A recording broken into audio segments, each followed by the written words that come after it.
Coming up, live from New York, it's Kim K. The reality star gets ready to host SNL for the very first time. I don't know how you're gonna top that. Plus, Rihanna's cultural impact.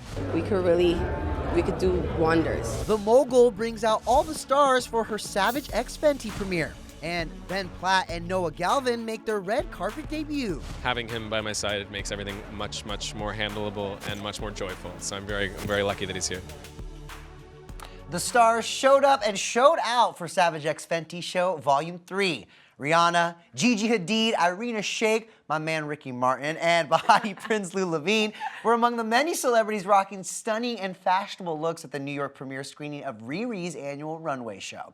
Gigi, though, giving us sexy angel vibes and not in that cheesy Halloween is coming way in this white Versace suit and, of course, Savage X Fenty lingerie. Oh, that choker. Beautiful. Vanessa Hudgens, she spiced things up a bit, showing some skin in a teal Savage X Fenty two-piece suit with a black bra. And the woman of the night knew what everybody came for, showing up in this lacy and racy shorts and stockings combo. Now, I mentioned this to you just a minute ago, Denny. I felt like she came as a designer. Right. You know, most runway shows, the designer wears all black. They don't show up as if they're the main star of the event. Right. They just come saying, I'm the boss. And I feel like Rihanna definitely gave off boss vibes. And it's hard to do that when you know she is the superstar too, right? So she really nailed it. It was the bangs for me though, looking so good. Rihanna tells ET though she's worked hard to build the show into an event people are excited to be a part of. And it's working so well that in a lot of cases, they don't even have to reach out to stars to ask them to be a part of it. People get excited to be a part of this show, and a lot of times they're calling us now, and it feels so great to have a show that has that credibility and that people value the stage as much as they would even a VMAs. I mean, people even pull out sometimes from other shows to be a part of it, so I feel like if we keep pushing ourselves and challenging our show year after year, like we could do wonders. Speaking of wonders, we have got to talk about my husband, Ricky Martin, because, hello, he graced the red carpet here, and our eyes in this shorts, tank top, robe combo. I can't even get my thoughts together.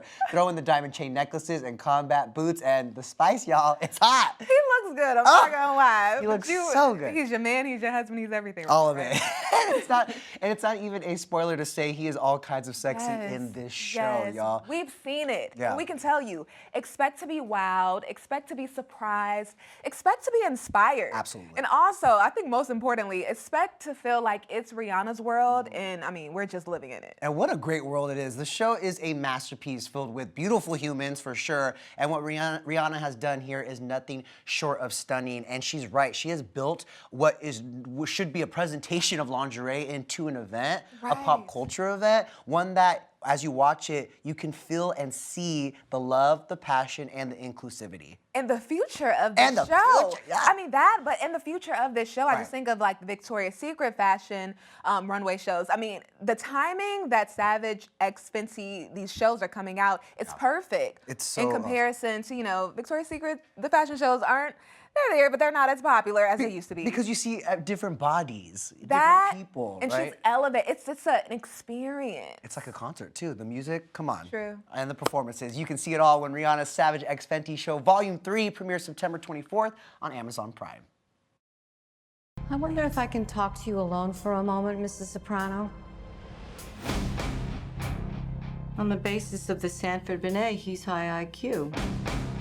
You can't prove it by me. He's got a D+ average. Well, he doesn't apply himself, but he is smart. The results tell us he's a leader. That was a glimpse of Michael Gandolfini playing a young Tony Soprano, a role made famous by his late father, James Gandolfini. At age 22, Michael is stepping into his father's role in the Sopranos' origin story film, The Many Saints of Newark. That premiered Wednesday night in Manhattan, by the way. And as we mentioned, he'll be playing the younger version of his father's iconic role, who was just getting his start in Newark, New Jersey as the up-and-coming mobster. And it was also a Sopranos reunion after premiere as Edie Falco, Steve Van Zandt, and Lorraine Bracco were back together and praising the work of their friend James's son. Michael Gandolfini. Are you kidding? I love it. It was a beautiful thing to watch him grow up. Yeah, of course he had to work for it. Yeah. David doesn't just hand out roles. Very lucky, you know, very lucky that we have him. I knew him before he was born. I have known Michael since he was born, so it's, you know, what can you say? He's a really, really, really good actor. This is so special. Yeah. I feel it for sure. Well, E.T. spoke to Michael at the premiere as well, and he opened up about the pressure of continuing his father's legacy.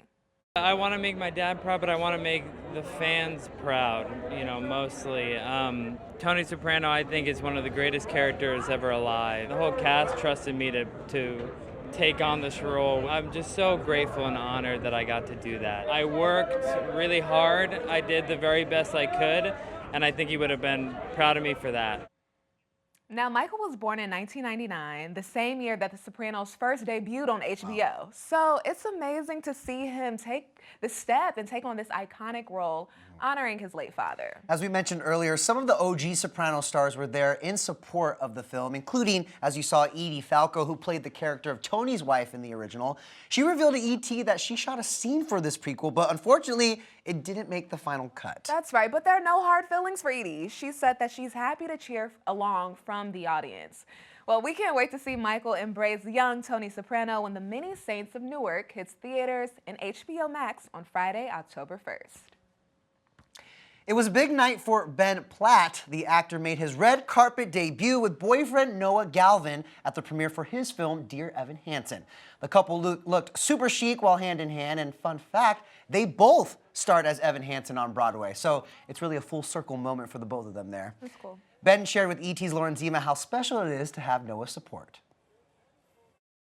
It is. It's the first time we've been able to take pictures together because of the pandemic and all that, you know, noise. But it's been a beautiful first time together.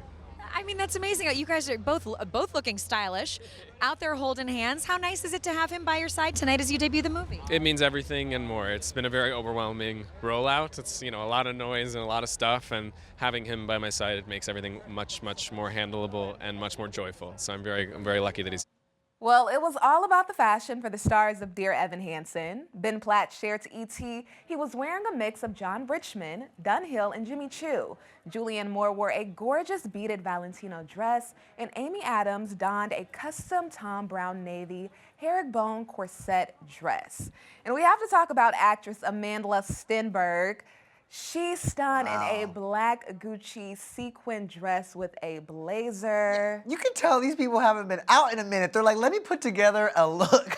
Well, let me tell you something about Amanda. Yeah. She always comes with a look on a red carpet. She's not afraid. She's really daring. And she's beautiful, of course, so she can really rock anything. It's such a moment. I'm here for it. But you guys can catch the very fashionable and talented cast in Dear Evan Hansen when it comes out September 24th. Here to comment is socialite and model Kim Kardashian. Hey guys. Hey Seth. Hey you guys. Hey Seth. I'm sorry, would you like to sit down? No, this is comfortable. Hey guys, well, finally here to comment herself is the real Kim Kardashian, because Saturday Night Live just announced their first 4 hosts and musical guests for the upcoming season, which premieres October 2nd, with Kim K hosting the October 9th episode alongside musical guest Halsey. Of course, the reality star also confirmed the news herself. Where else? But on Instagram. I'm excited for her. Me too. And get this, Kim's hosting gig will be a first for, you know, the Kardashians. No other Kards have ever hosted before. A source tells ET that Kim is excited to host SNL and is taking the gig seriously and has already started preparing for the big night. But you know, Malicia, not everyone is so thrilled. Deborah Messing is raising eyebrows with a tweet questioning why the show tapped the reality star turned mogul as its host, writing, "Why Kim Kardashian? I mean, I know she's a cultural icon, but SNL has hosts generally who are performers who are there to promote a film, TV show, or album launch. Am I missing something?" Ratings, Deborah. Ratings. Well, for any doubters, it looks like the joke may be on you, because our source says Kim plans to poke fun at herself and the family. Listen, I'm sure that sense of humor has come in handy over the years, because the show has parodied the family more times than we can count. Take a look. So, now you gotta help me out, guys. Which Kardashian is which? Well, I'm Kim, the pretty one. I'm Courtney, the smart one. And I'm Chloe. Okay. Welcome to our show, Waking Up with Kim Ye, huh? What better way to start off your morning than with our energy, my opinions, and the sound of Kim's voice? Hi, guys.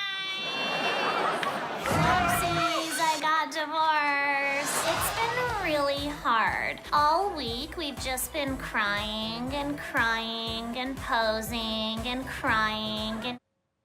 I mean, all these sketches, all these parodies, and no hosting gigs until now. How are we feeling about Kim on Saturday Night Live? Like I said, I'm excited. I used to be someone who felt like many others when it comes to the Kardashians. Yeah.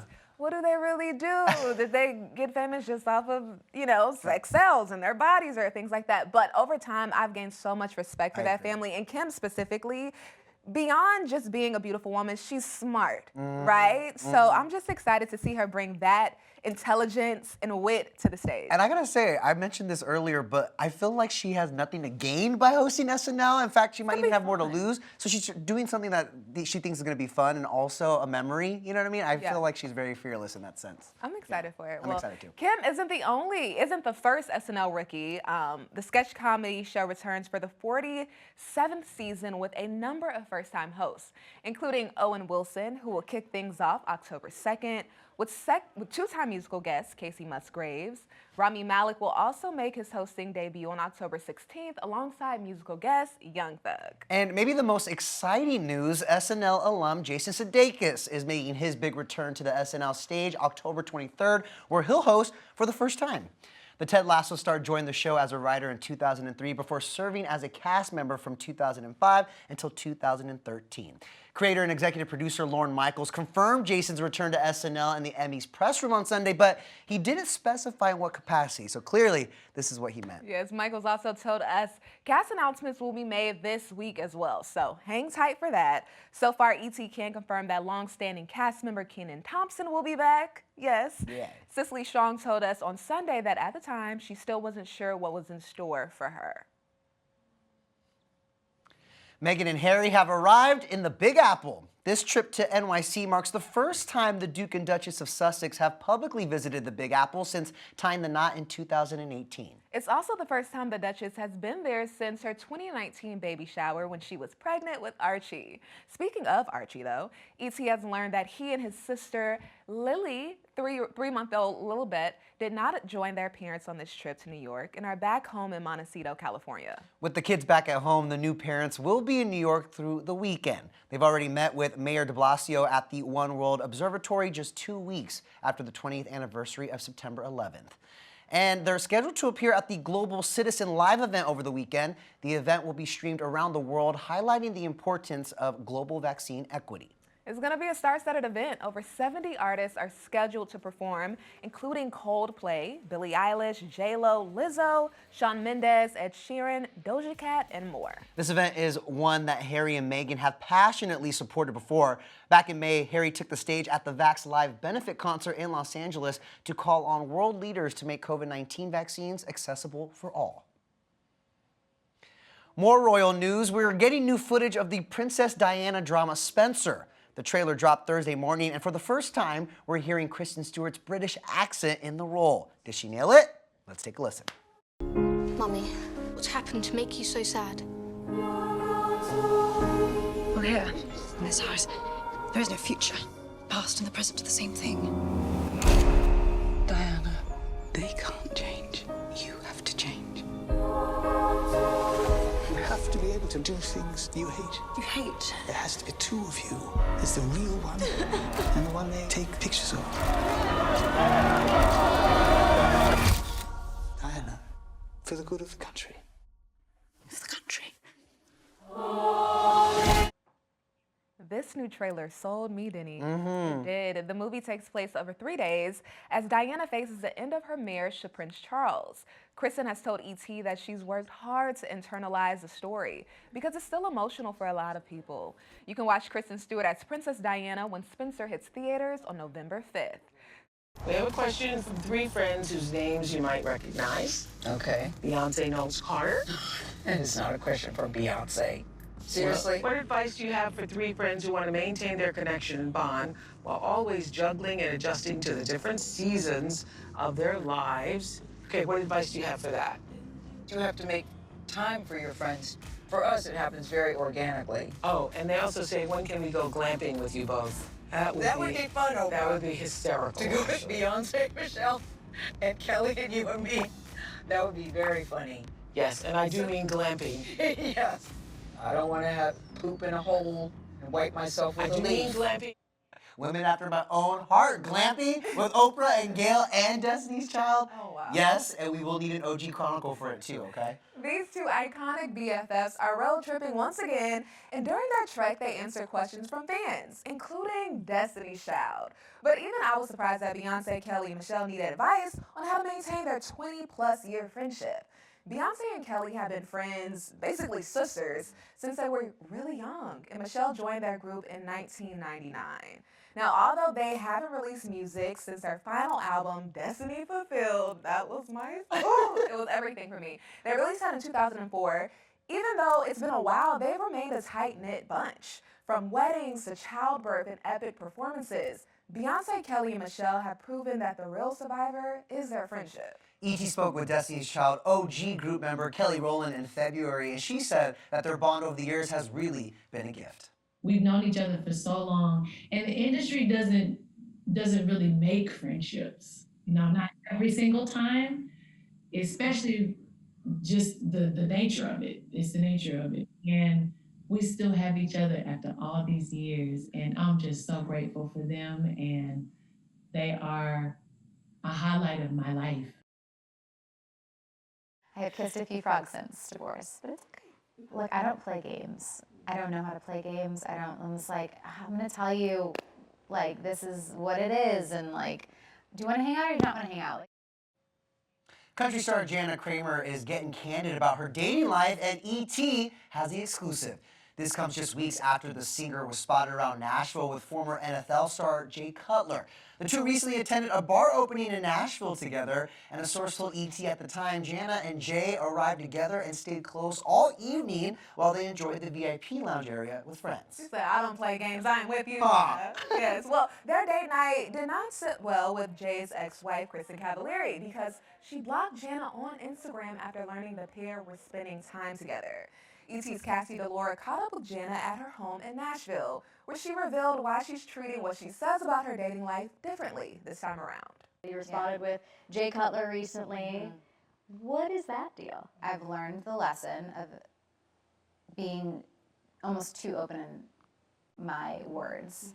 You both have come out of high-profile divorces, and you've seen the headlines, and there's angles of pitting you against Kristen and all of these things. How do you handle that while also protecting a possible relationship that might be happening or just anything like that? Yeah, I know my truth. I know my heart. I know the person that I am, and I can go to bed knowing those things, and I don't feel like I've kind of gotten to the place in my, like, I feel like my age too, where I don't feel like I have to defend. I don't want to defend myself anymore. I know who I am. I know my intentions in my heart, and I have respect for everybody involved. So as long as I do things the right way, then I'll be okay.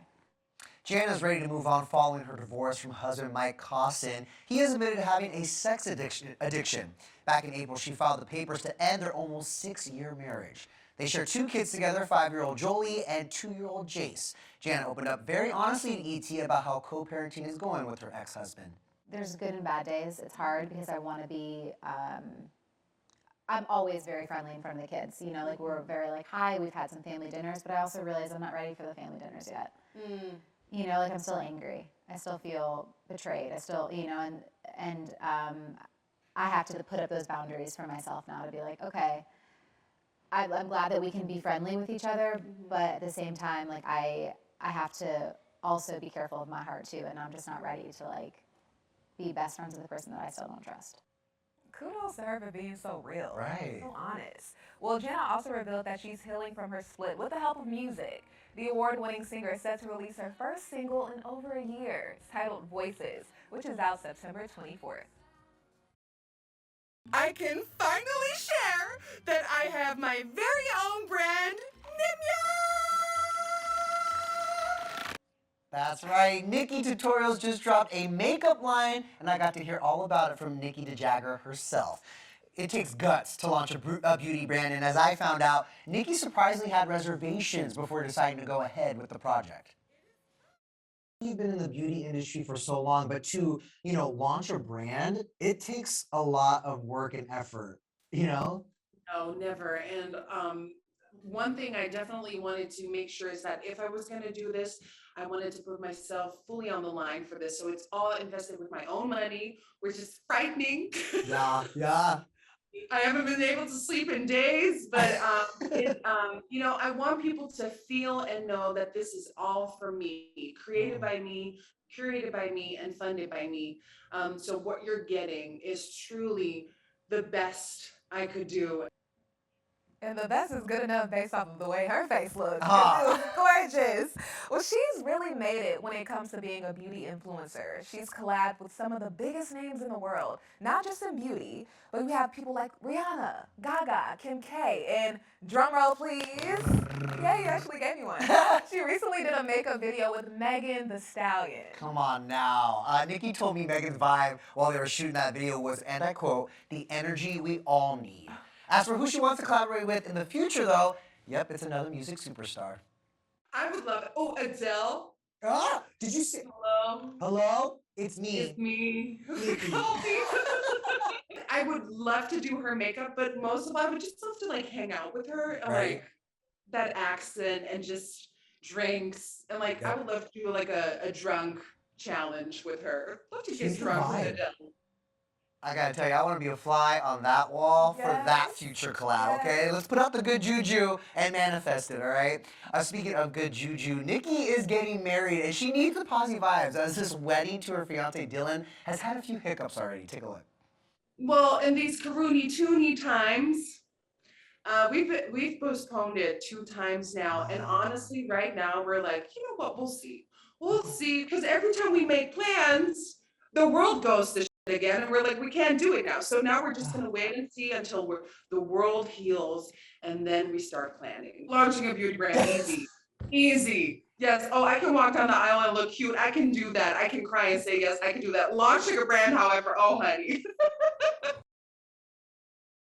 You know what? I'm having a good time, so. Oh no, Hal, you can't let him do that. You have got a beautiful voice. You can't let Timothy use the best of you. Well, what makes you think that's the best of me? Who remembers Glitter? Mariah Carey starred in this movie 20 years ago this week. The movie debuted in theaters on September 21st, 2001. But what we loved the most was the soundtrack from this flick, which happened to come out on September 11th, 2001 of all days, when we weren't able to give it our full attention. The timing of everything led to less than stellar results at the box office. Critics wrote it off as a flop. But then in 2018, something happened. The hashtag Justice for Glitter started trending. Mariah's landly trying to get the movie and the album the credit they thought was long overdue. Mariah's fans are just amazing. The soundtrack suddenly reached #1 on iTunes because of that, and it returned to the Billboard charts. E.T. was with Mariah on the set of Glitter in 2000. Mariah was just a couple of years past her divorce from record executive Tommy Mottola and told us that even though the movie is about a pop starlet's rise to fame, it was not autobiographical. It does sound familiar, except that the character is not with the record guy. She's with the DJ that sort of hears her sing in the club and becomes her boyfriend, who is a young, cute New York, hot DJ. And their relationship is quite different, Time to rewatch Glitter, y'all. That does it for today, everybody. Stick with the stream or ET Live after this break.